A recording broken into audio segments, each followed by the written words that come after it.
Students, आज हम अपना अगला टॉपिक स्टार्ट करते हैं, बोर एटॉमिक मॉडल। इससे पहले हम 2 मॉडल्स पढ़ चुके हैं। अब नेक्स्ट ये 3rd मॉडल है, तो इम्पोर्टेंट है, थोड़ा सा प्लीज़ ध्यान से समझना। तो बोर एटॉमिक मॉडल में बोर जो साइंटिस्ट थे नील बोर, इन्होंने 1913 में ये मॉडल दिया था और कुछ पोस्टुलेट्स दिए थे, उनको वन बाय वन हम डिस्कस करते हैं। तो फर्स्ट जो पॉइंट है, जो फर्स्ट पोस्टुलेट है, उसमें इन्होंने ये बताया था कि जो एटम होता है उसके सेंटर में न्यूक्लियस होता है, न्यूक्लियस के सराउंडिंग में ऑर्बिट्स होते हैं जहाँ पे इलेक्ट्रॉन्स जो हैं वो रिवॉल्व कर रहे होते हैं। अब सेकंड पॉइंट में इन्होंने ये बताया कि ऐसा जो न्यूक्लियस होता है उसके सराउंडिंग में बहुत सारे ऑर्बिट्स हो सकते हैं, लेकिन जो इलेक्ट्रॉन्स हैं वो सिर्फ उन्हीं ऑर्बिट्स में रिवॉल्व करेंगे जिनकी एनर्जी फिक्स होगी। तो उन ऑर्बिट्स को इन्होंने एनर्जी लेवल्स बोल दिया था, या स्टेशनरी स्टेट्स बोल लो। और इनकी एनर्जी, इन ऑर्बिट्स की एनर्जी कैसे कैलकुलेट करते हैं, क्या फॉर्मूला होता है, वो सब बातें हम बाद में डिटेल में पढ़ेंगे, क्वेश्चंस करेंगे। और अगले पॉइंट में इन्होंने ये बोला था कि जिन जिन ऑर्बिट्स में ये घूम रहे हैं उनकी रेडियस को भी हम कैलकुलेट कर सकते हैं। इन्होंने बेसिकली जो अपना वर्क है इन्होंने हाइड्रोजन एटम पे करा था।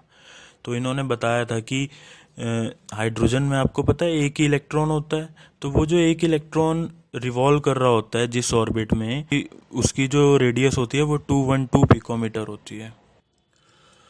अब इलेक्ट्रॉन्स जो हैं वो इन ऑर्बिट्स में रिवॉल्व कर रहे हैं। इन ऑर्बिट्स की जो एनर्जी जो होती है वो फिक्स होती है, तो हम कह सकते हैं कि जो इलेक्ट्रॉन हैं उनकी भी एनर्जी फिक्स होगी।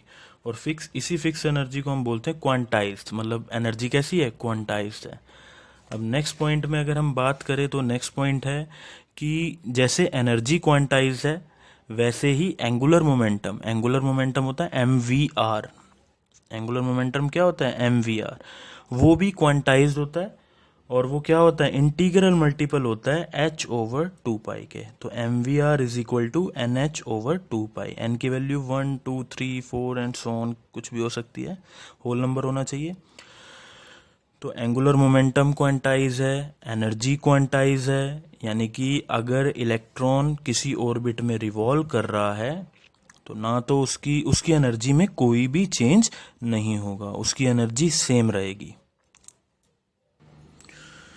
तो जब इलेक्ट्रॉन अपने मतलब इस फिक्स एनर्जी लेवल वाले ऑर्बिट पे बिल्कुल आराम से घूम रहा होता है, उस टाइम पे हम उस स्टेट को क्या बोलते हैं कि ये एटम की नॉर्मल स्टेट है।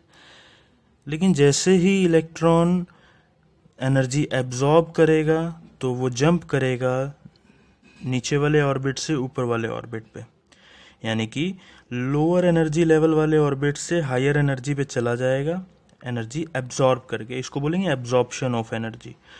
और जब ऊपर गया है तो नीचे भी ज़रूर आएगा। तो जब ऊपर गया है वो नीचे आएगा, तो वो एनर्जी जितनी उसने एब्जॉर्ब करी थी उतनी ही एनर्जी वो लाइट की फॉर्म में, फोटोन की फॉर्म में रिलीज कर देगा। यानी कि अगर अपने ऑर्बिट में घूम रहा है तो कोई चेंज नहीं है एनर्जी में, बिल्कुल भी कोई चेंज नहीं है, उसको नॉर्मल स्टेट बोलते हैं। लेकिन जैसे ही उसने एनर्जी एब्जॉर्ब करी और वो लोअर एनर्जी लेवल से हायर एनर्जी लेवल पे चला गया, उस टाइम पे हम बोलेंगे कि ये एटम की एक्साइटेड स्टेट है। अब इसके बाद हम क्या पढ़ेंगे, रेडियस कैसे निकालते हैं। ये जो बताया था ना कि जैसे हाइड्रोजन एटम होता है उसका फर्स्ट रेडियस इसने बोर नहीं बताया था कि 53 पिकोमीटर ही है जो फर्स्ट ऑर्बिट है जिस पे इलेक्ट्रॉन रिवॉल्व कर रहा है। एक ही इलेक्ट्रॉन है वो इस ऑर्बिट में रिवॉल्व कर रहा है। ऐसे ही अगला ऑर्बिट अगर हम निकाले उसकी रेडियस 212 कैसे आई, तो ये सब हम बातें करेंगे। रेडियस कैसे निकालते हैं, एनर्जी कैसे निकालते हैं, एनर्जी का क्या फॉर्मूला होता है, और ये जो इलेक्ट्रॉन घूम रहा है इसकी इस टाइम पे वेलोसिटी कैसे कैलकुलेट करते हैं। तो ये सब हम बातें आगे पढ़ेंगे। Thank you.